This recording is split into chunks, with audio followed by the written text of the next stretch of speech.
꿈의 사람, 믿음의 사람 요셉은 드디어 그의 나이 약 30세에 애굽의 총리가 되어서 전국을 통치하는 그런 축복을 받게 됩니다. 이것은 아무리 우리가 모든 것을 감안하고 생각해봐도 있을 수 없는 하나의 기적입니다. 성경에서는 이런 걸 가리켜 은총이라고 말합니다. 그렇습니다. 기적은 있습니다. 은총은 있습니다. 하나님을 사랑하는 사람에게는 이런 축복이 있음을 믿습니다. 이번에 믿음의 사람, 꿈의 사람, 믿음의 사람 요셉을 우리가 생각하면서 하나님이 이 말씀을 왜 주셨나 하면 바로 여러분에게도 하나님의 꿈을 꾸기 시작하면, 하나님을 향하는 위대한 꿈을 갖기 시작을 하면 언젠가 그 믿음은 이런 축복을 만들어 낼 것을 우리에게 가르쳐 주시기 위하여, 우리의 용기와 희망과 위로를 주시기 위하여, 어떤 경우에도 절망하고 좌절하지 않기 위하여 하나님이 우리 모두에게 이 메시지를 주셨다고 생각이 됩니다. 요셉은 17세의 소년 때 형들의 미움을 받아 죽음을 몇 번씩 경험합니다. 깊은 구덩이에 던져지기도 하고, 애굽으로 가는 대상에게 팔려갑니다. 아버지 집에서 가장 사랑받던 아들이 하루아침에 노예 신세가 되고, 가족들의 사랑을 받고 있던 그 사람이 전혀 알지 못하는 사람들 속에서, 이방인 속에 살아야 하는 그런 사람이 됩니다. 하루아침에 고아처럼 버려진 요셉, 그리고 나쁜 여자에 의하여 모함을 받아 억울하게 감옥 생활로 그의 20대를 보냈던 요셉, 이런 최악의 상황에서 어떻게 영광스러운 애굽의 총리 대신까지 될 수 있을까? 이것이 하나님이 오늘 여러분에게 주시고자 하는 메시지입니다. 요셉은 어떤 사람입니까? 어떻게 그가 그런 축복을 받을 수가 있었겠습니까? 우리는 그가 똑똑하고 그가 잘났다는 표현보다는 하나님이 그와 함께 있었다는 표현이 더 적절할 것입니다. 하나님이 그와 함께 했을 때 그의 지혜도 살아났고, 그의 총명도 살아났고, 그의 인격도 살아났고, 그의 삶에는 말할 수 없는 축복이 있었던 것이죠. 여러분은 축복받을 수 있는 많은 은총이 여러분에게 있습니다. 어떤 사람은 그걸 죽여버리는 사람도 있고, 어떤 사람은 그것을 잘 살려서 끝까지 하나님께 승리하여 하나님께 영광 올려 돌리는 사람도 있는 것이죠. 요셉은 하나님이 기뻐했던 사람입니다. 요셉은 하나님의 영, 하나님의 신에 감동된 사람입니다. 그는 어떤 상황에서도 정직했습니다. 손해볼지라도 정직했습니다. 시기와 미움을 받을지라도 그는 정직을 포기하지 않았습니다.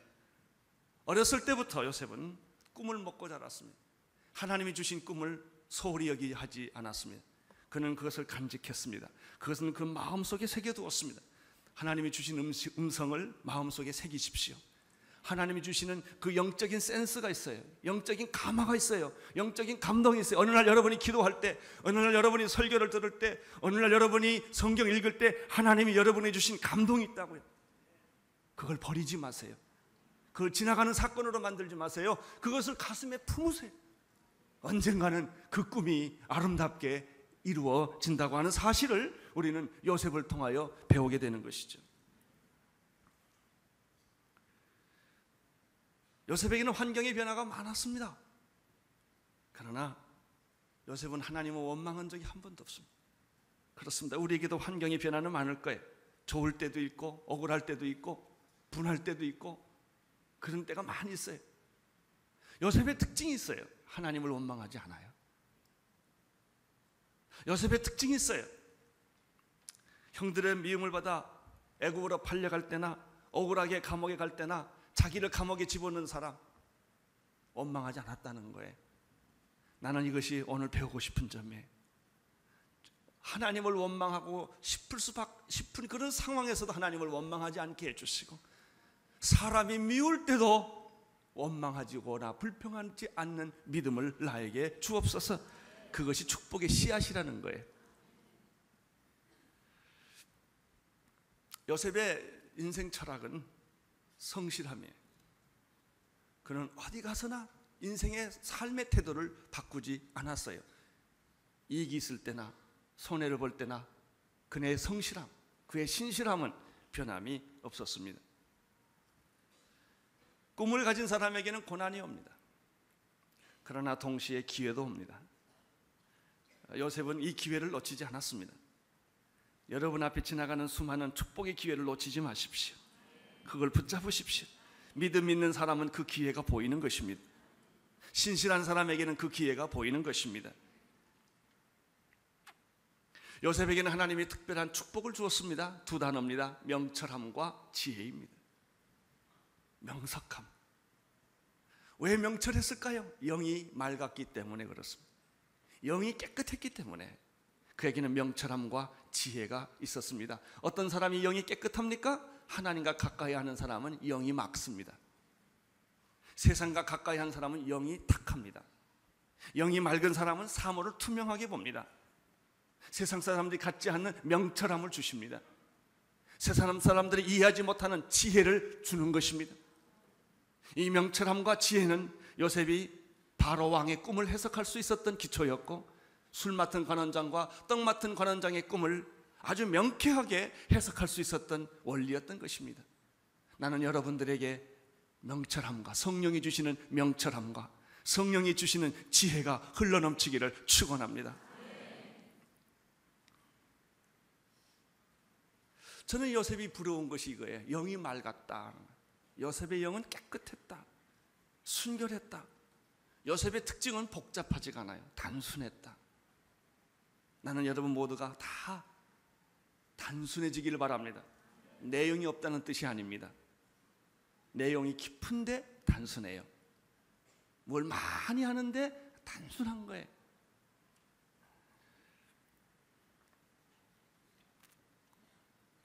요셉은 약관 30세에 바로에게 인정을 받아 애굽의 총리 대신이 되지요. 나라 일을 책임맡게 됩니다. 우리가 어저께 저녁까지 배운 것은 총리 대신이 되었지만 요셉은 변함이 없었다. 그의 인격에 흔들림이 없었다. 높아졌다고 교만해지지 않고 낮아졌다고 비굴해지지 않았다. 감옥에 있을 때 비굴하지 않았고 총리 대신 됐을 때 그는 그렇게 들뜨거나 그렇게 목에다 힘주고 다니거나 그렇게 그가 교만한 그런 모습은 전혀 보이지 않았다. 감옥에 있을 때나 총리 대신 됐을 때나 똑같았다. 나는 이런 아름다운 인격이 여러분에게도 있게 되기를 축원합니다.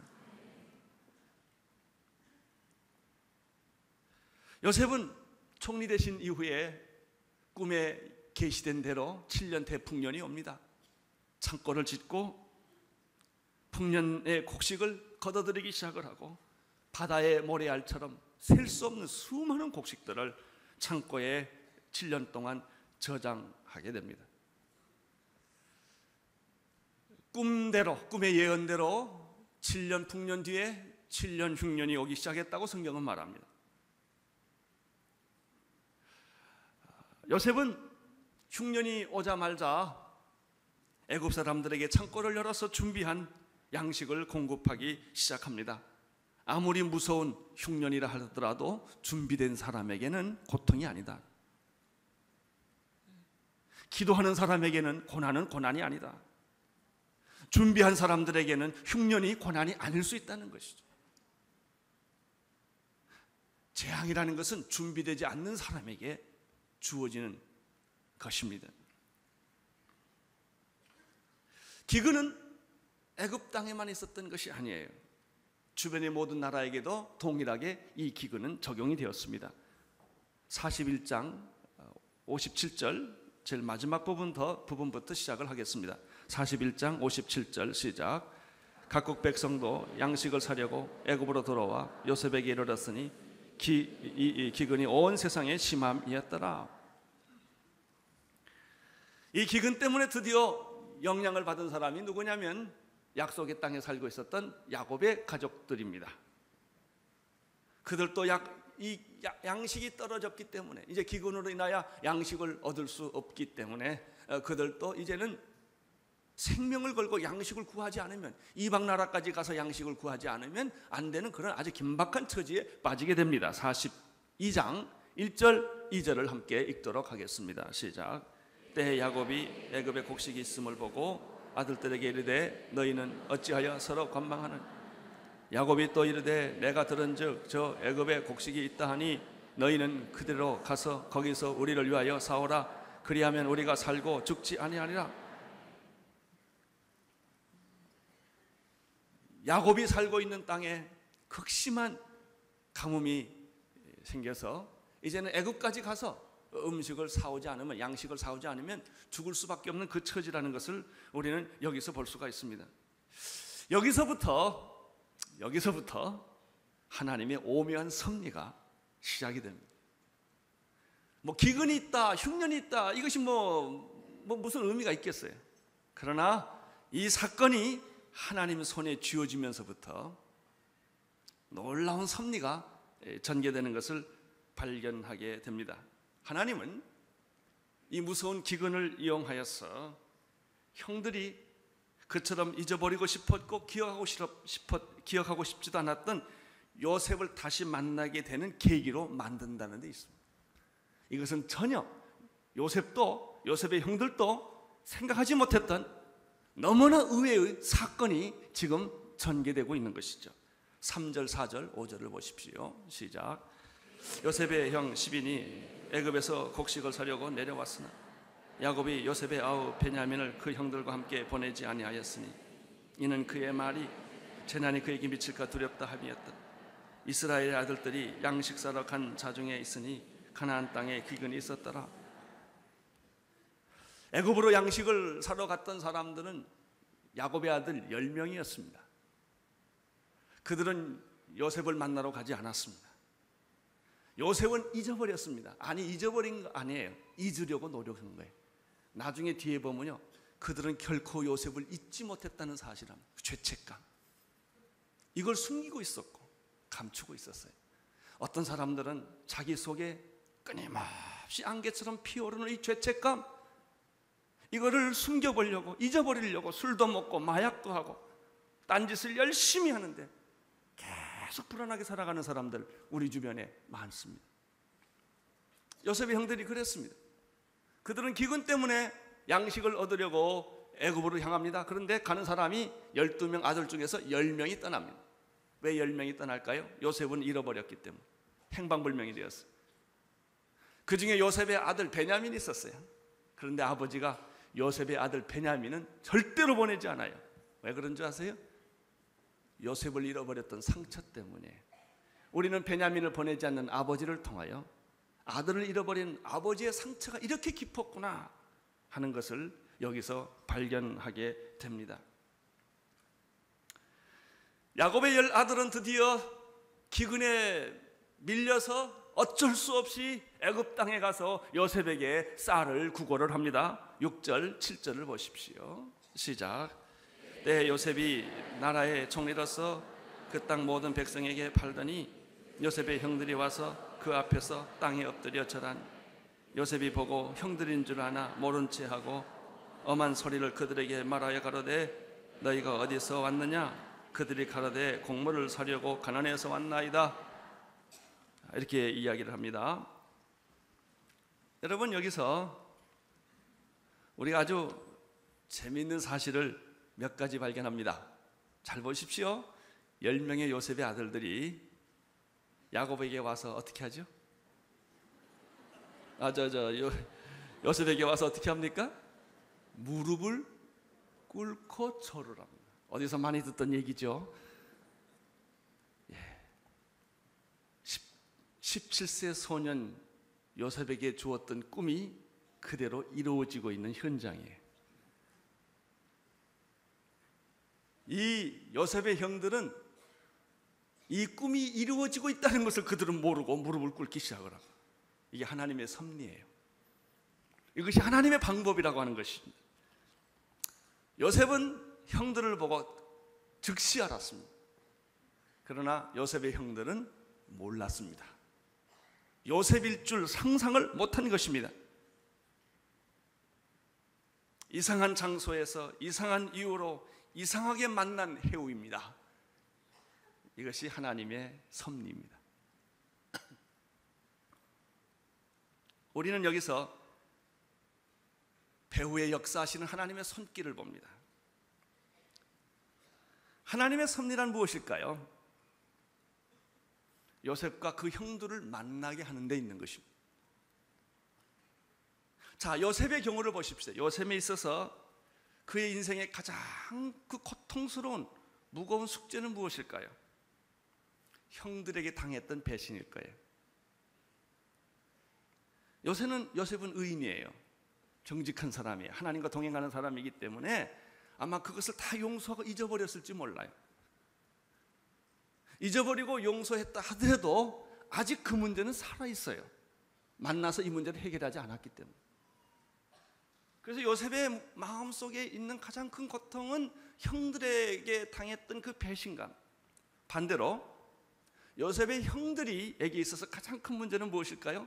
모르는 척, 잊어버리는 척, 말 안 하고 서로 그렇게 살지만 그들의 마음속 깊은 곳 잠자가다고 벌떡벌떡 일어나는 한 사건은 자기의 동생 요셉을 애굽에다 팔아먹어버린 거예요.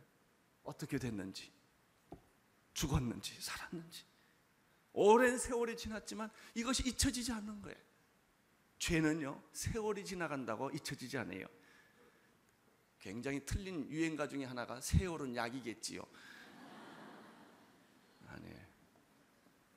세월이 간다고 잊어지지 않습니다. 세월이 간다고 죄책감이 없어지지 않습니다.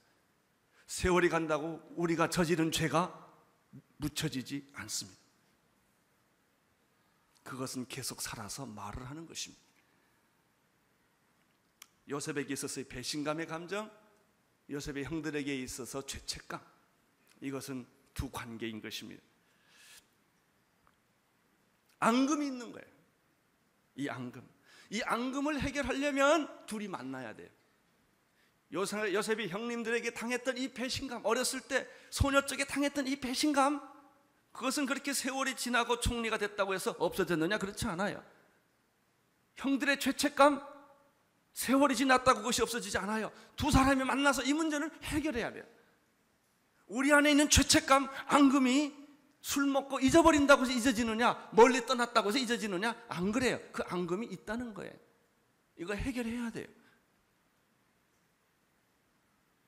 요셉의 생애에 있어서 두 가지 큰 숙제가 있었어요. 하나는 억울한 누명과 고난을 어떻게 벗어지느냐 하는 거예요. 요셉은 정말 억울해요. 누명을 쓰고 감옥에 들어갔어요. 정말 기막힌 세월을 보내고 있어요. 누가 이 누명을 벗겨줄 것이냐? 이미 소문은 다 났고 이미 죄인이라고 판명이 된 거예요. 그 요셉이 하나님은 살아계시다면 왜 나를 이렇게 누명 쓰고 살게 하느냐? 왜 이렇게 수치스럽게 살게 하느냐 하는 문제가 있어요. 그 요셉의 인생에 가장 중요한 큰 숙제였어요. 그런데 이 숙제는 42장 2절에 다 해결이 됐어요. 그렇죠? 애굽의 바로 왕의 꿈을 해석해 줌으로 말미암아 총리 대신이 됐고 영광을 다시 얻었고 가정도 갖게 되었고 자녀도 가지게 되었고, 그래서 그 문제가 사실이 아니라는 것을 온 천하 만민의 사람들이 다 알게 돼서 누명을 벗겨줍니다. 근데 요셉의 두 번째 숙제, 그것은 형들을 어떻게 용서하느냐는 문제입니다. 요셉이 17세 소년 때 받았던 그 상처, 이미 성경을 보면 요셉은 다 용서했어요. 마음속으로 다 용서했어요. 뒤끝이 없어요. 뒤끝이 없었지만 실체를 만나지 않았기 때문에 요셉의 형들을 일방적으로 요셉이 용서를 했지 만나서 화해의 관계를 갖고 있지 않았기 때문에 요셉의 문제는 그대로 이것이 숙제로 남아 있었던 것이죠. 이것이 42장의 이후의 이야기입니다.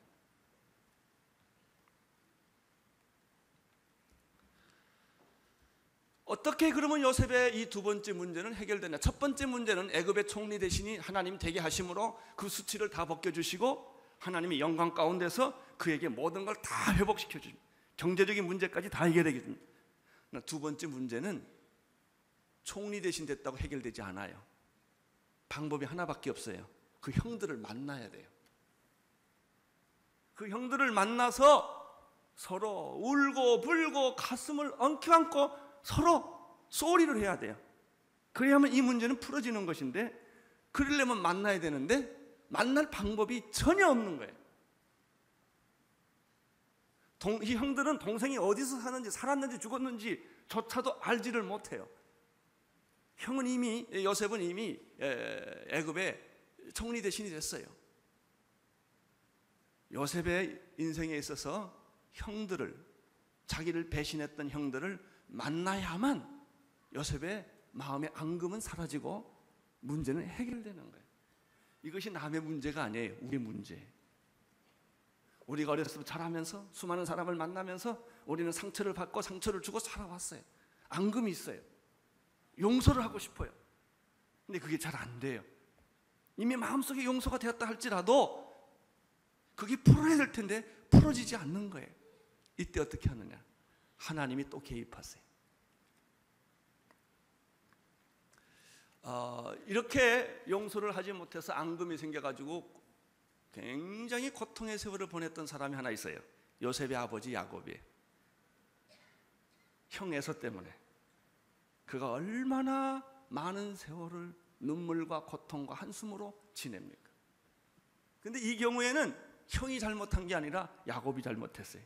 형에게 사기를 쳐가지고 도망을 가는 신세가 된 것이죠. 용서받지 못한 자는 두려움, 무서움, 불안의 고통이 있어요. 이 고통을 안고 살아가는, 밥을 먹어도 그 고통, 잠을 자도 그 고통, 아기를 낳아도 그 고통, 결혼을 해도 그 고통, 소가 새끼를 낳아도 그 고통은 계속되는 거예요. 이게 없어지지가 않아요.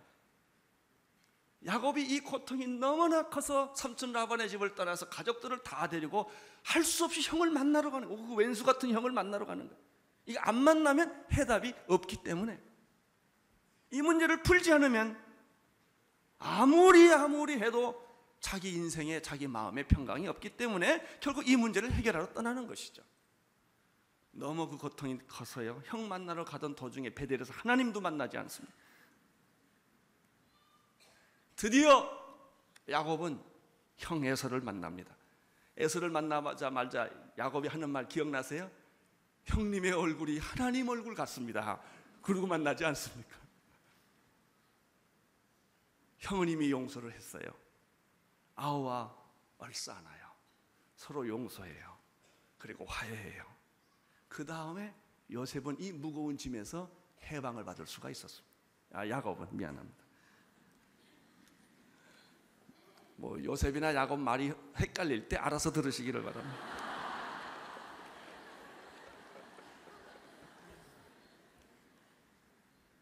요셉의 경우도 아버지 야곱과 똑같은 그런 케이스예요. 그러나 이 경우는 요셉이 잘못한 게 아니에요. 야곱의 경우는 야곱이 잘못한 것이지만 요셉의 경우는 형이 잘못한 거예요.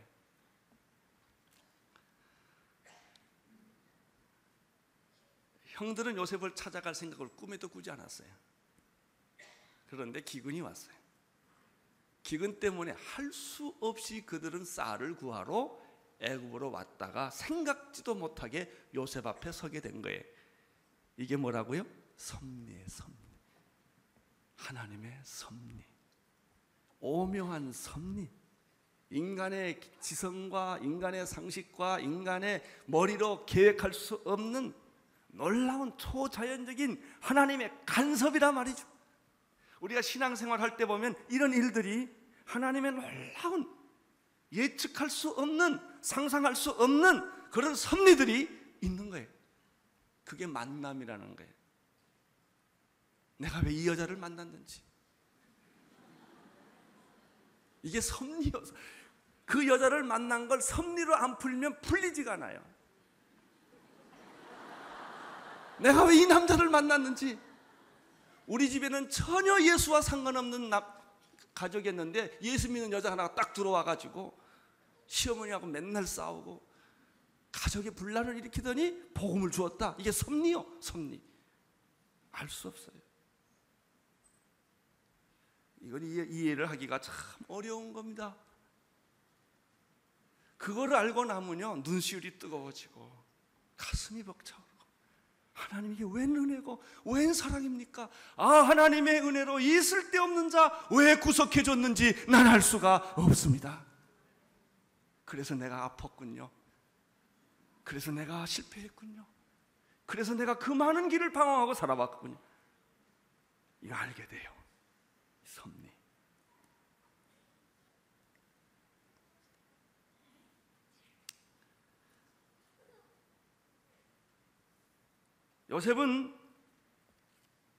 요셉의 형들이 요셉을 만나러 오는 것은 아직까지도 그들이 깨닫지 못했지만 하나님의 섭리는 이미 시작되고 있었다는 거죠.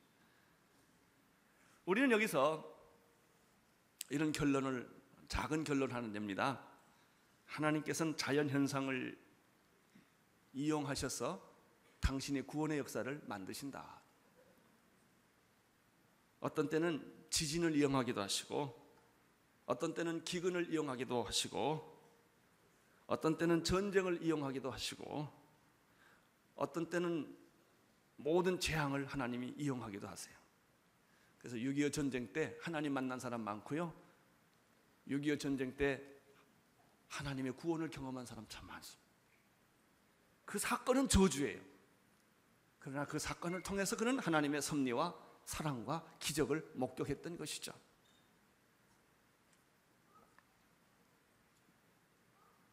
요셉의 형들은 꿈에도 요셉을 이런 자리에서 만날 줄을 상상을 못했습니다.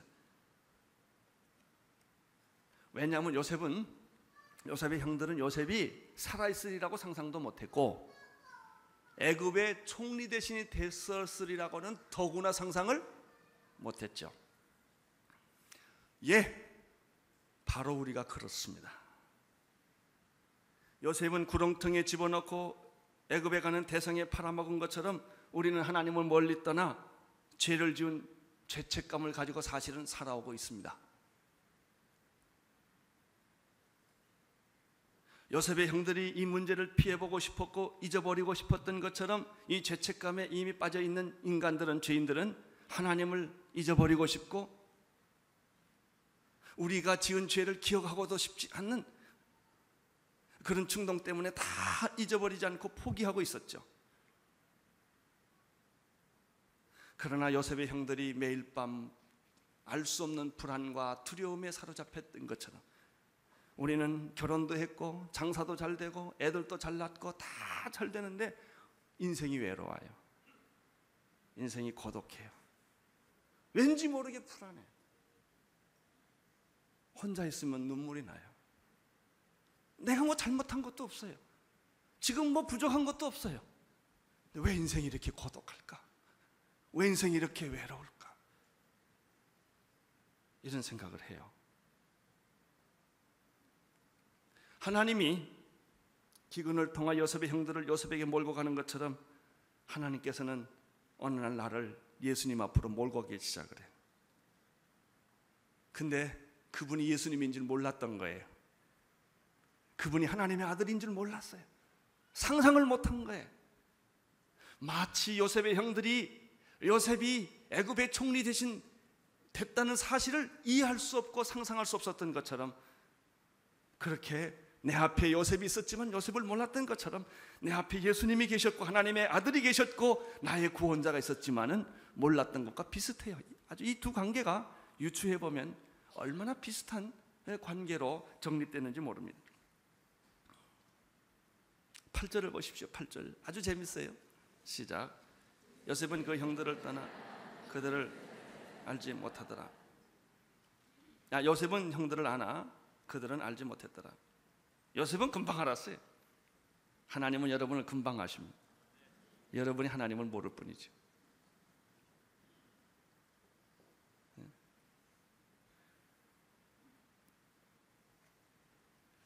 왜 요셉이 형들을 모른 채 했을까? 이게 중요한 거예요. 왜 요셉이 형들을 모른 채 했을까? 요셉이 형들을 용서했더라면 형님 그래야 되잖아요. 나요 나. 요셉이 안 그래요.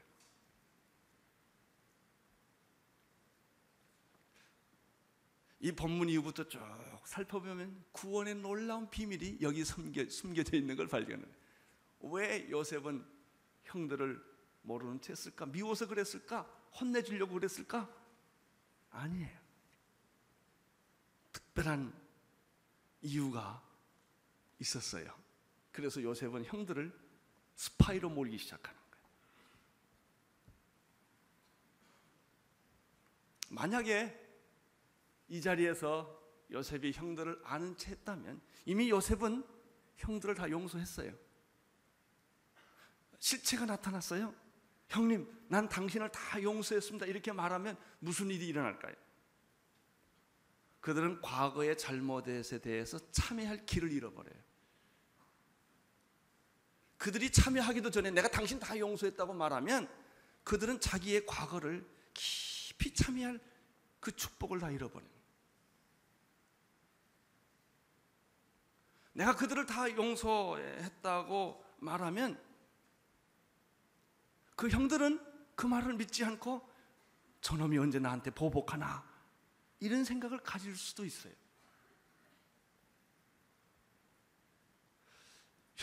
요셉이 형들을 다 용서했다고 말하면 처음에는 막 눈물 흘리고 고마하겠지만 한참 지나면 그 형들은 요셉의 지위를 이용해서 또 이상한 짓들을 할지 몰라요. 이런 가능성이 굉장히 많은 거예요. 요셉이 형들을 아는 채 하지 않음으로 말미암아 형들은 자신의 과거를 돌이켜보게 하고 마음속 깊은 곳에서 회개와 참회를 하게 할 수 있는 그런 기회를 만드는 것입니다. 이게 얼마나 중요한지 몰라요.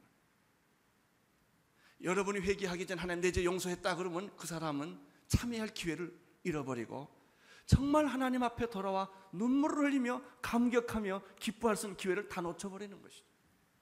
하나님은 우리를 구원하시면서도 하나님은 우리를 용서하시면서도 우리가 이런 깊은 참회와 하나님 앞에 회개와 내 인생에 대한 반성을 하게 하면서 하나님의 은혜에 감격하게 하는 그런 과정을 만들어 가신다는 것이죠.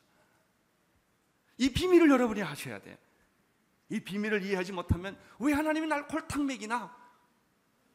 왜 하나님이 나를 이렇게 고통스럽게 만드는가? 아니 그냥 빨리 해결해 주시지 왜 이렇게 뜸을 들이시나? 이런 생각을 하게 됩니다. 그러나 그것을 가만히 생각해 보면 하나님의 깊은 섭리와 사랑이 그 안에 있는 거예요. 여러분 회개를 다 하셨다고 생각하십니까? 아니에요. 우리가 얼마나 회개를 못했는지 회개를 했는지 안 했는지조차도 모를 정도니까.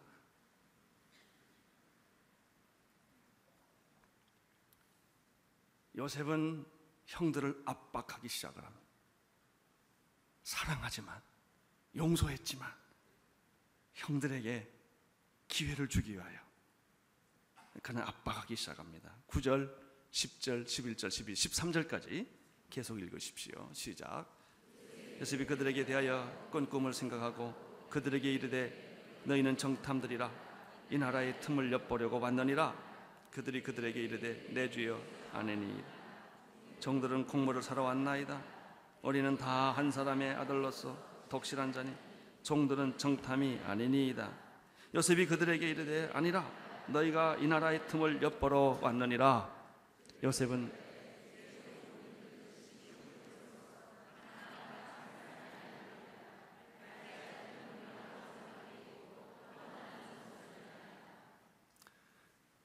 요셉은 요셉의 형들을 정탐꾼으로 몰아붙입니다. 정탐꾼이 아니라는 걸 요셉이 누구보다도 잘 압니다. 그러나 일단 요셉의 형들을 정탐꾼으로 몰아붙입니다. 그렇게 함으로써 요셉의 형들이 진실을 말하게 하는 것입니다. 우리는 정탐꾼이 아닙니다. 우리에게는 한 아버지가 있습니다. 12형제가 있습니다. 근데 지금 10명이 왔습니다. 이렇게 고백하기 시작을 합니다. 이것은 진실이에요. 고난을 겪으면 진실을 토하게 됩니다. 프레셔를 받게 되면 진실해지기 시작을 합니다.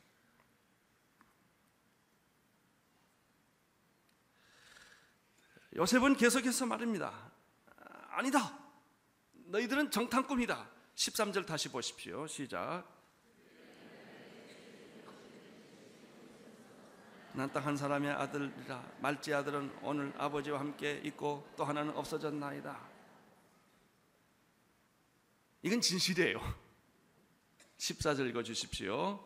요셉이 그들에게 이르되 내가 너희에게 이르기를 너희는 정탐이라 한 말이 이것이니라. 12명이라는데 하나는 없어졌고 하나는 있다는 말을 내가 어떻게 믿을 수 있느냐? 이렇게 압박을 합니다. 그리고 말합니다. 증거를 대라. 증거를. 그 너희 집에 있던 한 아들을 나한테 데려오면 내 말이 맞는다고 나는 믿겠다. 만약에 그 아들을 데려오지 않는다면 너희가 정탐꾼이라는 사실이 확인된 것이다. 15절 16절 보십시오. 시작. 바라의 생명을 맹세하노니 너희 말지 아우가 여기 오지 아니하면 너희가 여기서 나가지 못하리라. 너희 중 하나를 보내어 너희 아우를 데려오게 하고 너희를 같이어 있으라. 내가 너희의 말을 시험하여 너희 중에 진실이 있는지 보리라. 바라의 생명으로 맹세하노니 그러하지 아니하면 너희는 과연 정탐. 17절 그들을 함께 3일 동안을 가두었다. 요셉의 형들은 더욱더 기막힌 고난으로 빠지게 되고 아주 곤란한 상황으로 몰려 들어가게 됩니다. 어떻게 될까요? 점점 그들은 자기들의 과거를, 잊어버렸던 과거를, 동생에 관한 이야기를, 아버지에 관한 이야기를, 그리고 잃어버렸던 요셉에 대한 이 얘기를 토해내는 게 이것이 내적 치유예요. 그 숨겨져 있는 비밀들, 기억하기 쉽지 않은 그 비밀들, 그것들을 이제는 이 요셉이라는 사람이 자기를 스파이로 몰기 때문에 이제는 이러지도 저러지도 못하고 고백하지 않으면 안 되는 그런 기막힌 상황까지로 몰고 가서 숨겨져 있는 죄악을 하나씩 들춰내는 거예요. 나는 오늘 이 밤에 하나님께서 여러분 안에 숨겨져 있는 죄가, 잊혀진 죄가, 말하고 싶지 않는 죄가 다 하나씩 들춰나기를 바랍니다. 이것은 고통이 아니에요. 축복이에요. 얼렁뚱땅 슬쩍 넘어가면 하나님이 속은 줄 아세요? 하나님이 넘어간 줄 아세요? 아니에요. 당신이 왜 괴로운 줄 아세요? 그렇게 교회 열심히 나오고, 그렇게 기도 많이 하고, 그렇게 전도 많이 하고, 그렇게 좋은 일 많이 하면서도 내 영혼 깊은 곳에서 자유함과 기쁨과 평안이 없는 까닭이 뭐예요? 요셉의 형들이 요셉의 사건을 묻혀놨기 때문에, 잊어버렸기 때문에, 아니 잊으려고 했기 때문에, 그것을 드러내려고 하지 않았기 때문에 요셉이라는 사람을 통하여 자꾸 압력이 가지는. 여러분이 교회 나오면서도 어떤 문제가 해결이 안 돼요. 어려운 일들이 가중이 돼요. 그러면 그렇게 하나님이 주무시느냐 좋으느냐, 왜 하나님이 나를 이렇게 못 살게 구느냐, 이게. 아니 해결을 하면 좀 빨리 해결해 주시지, 왜 이렇게 뜸을 들이시고, 아니 돈을 주려면 확 주시지 찔끔찔끔 주냐 이거예요. 병 날려면 확 해주시지 병 줬다 약 줬다 왜 그러시냐 이거예요. 여러분 그러지 않으세요? 그래서 여러분은 하나님을 의심하기도 했다가 믿었다가 왔다 갔다 하잖아요. 하나님도 계획이 있으세요. 왜? 여러분 마지막 걸 안 내놓으니까. 가장 중요한 것은 꼭 묶어놓고 있으니까. 그리고 내가 뭘 다 했다 이거예요. 다 했다 이거예요. 사랑하는 성도 여러분, 하나님은 안 속으세요. 여러분은 잊어도 하나님은 안 잊어요. 요셉의 형제들이 이 요셉의 사건의 문제를 자기 입으로 다 토하기까지는 이 문제가 해결 안 돼요. 이제 마지막에 요셉이 이 문제를 다 드러놓고 벌거벗게 되었을 때 요셉이 형님 납니다 이러고 나온다. 이것이 하나님이 우리를 다루시는 방법.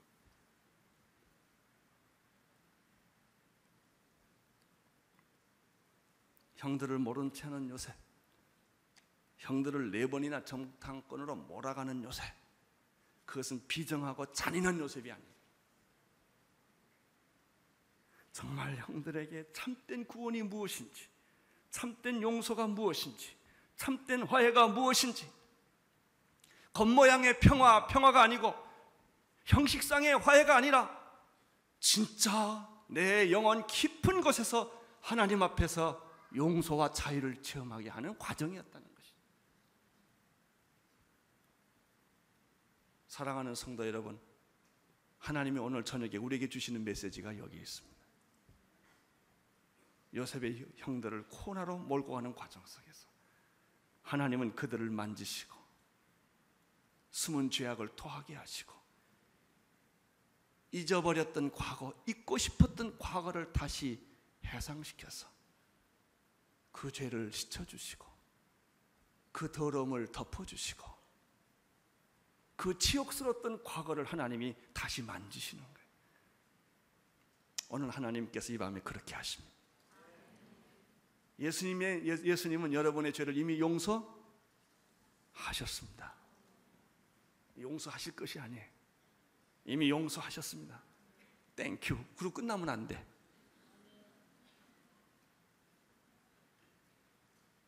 그래? 고맙구만. 그러면 큰일 나요. 큰일 납니다. 나는 구원 받았지. 당신 천국 갑니까? 아멘, 할렐루야, 난 천국 갑니다. 이러면 큰일 나. 내 속에 뿌리 깊은 죄악을 뿌리채 드러나게 해요. 뽑아야 돼요. 귀신의 뿌리를 뽑아야 되고 병의 뿌리를 뽑아야 하고 내 안에 숨어져 있는 모든 죄악의 뿌리를 송두리째 드러내지 않으면 그것은 진정한 회개, 진정한 용서, 진정한 구원이 되기 어려워요. 시간이 지나가면 똑같은 문제에 또 봉착하고 마는 것입니다. 그래서 요셉의 형들에게 눈에서 피눈물이 날 때까지 이 일은 계속되는 거예요. 그렇게 함으로 진정한 참회, 진정한 용서, 진정한 감격, 진정한 기쁨을 만들어주시는 하나님의 과정이었다는 것이죠. 사랑하는 성도 여러분, 여러분의 죄는 이미 용서를 받으셨습니다. 그러나 오늘 우리에게 필요한 것은 하나님은 우리 죄를 용서해 주셨지만 나는 내 죄에 대하여, 내 과거에 대하여 참회의 눈물이 필요합니다. 깊은 고백이 필요합니다. 참회의 고백이 얼마나 깊으냐에 따라서 여러분의 믿음은 결정되는 것이죠.